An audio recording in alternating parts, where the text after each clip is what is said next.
Bike మీద తిరుపతికి ఎంత బడ్జెట్‌లో వెళ్ళానైతే ఈ వీడియోలో అయితే నేనైతే చెప్తా.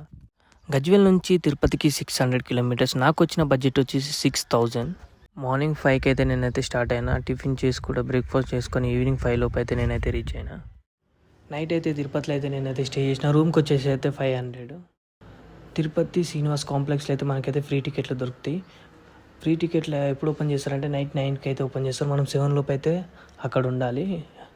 నెక్స్ట్ డే 2 అయితే నేనైతే మీదికైతే వెళ్ళిన. 2 అయితే నాకైతే దర్శనం ఉంది. అన్నప్రసాదం తినేసి దర్శనంకి అయితే నేనైతే స్టార్ట్ అయిపోయినా. 2 అయితే దర్శనంకి వెళ్ళి 6 అయితే నేనైతే బయటికి అయితే వచ్చిన. నైట్ అయితే అక్కడనే స్టే చేసి ఎర్లీ మార్నింగ్ అయితే నేనైతే స్టార్ట్ అయిపోయినా. నాకు పెట్రోల్ ఖర్చు వచ్చేసి ఏమో 4200, రూమ్ ఏమో 500, మళ్ళీ వాటర్ బాటిల్, టిఫిన్, బ్రేక్ఫాస్ట్ అనుకుంటా ఆ పైసలు కూడా. బైక్ మీద తిరుపతికి ట్రావెలింగ్ చేసినప్పుడు మీరైతే 6000 అయితే పెట్టుకొని ఎక్కువ పెట్టుకున్నా బెటరే.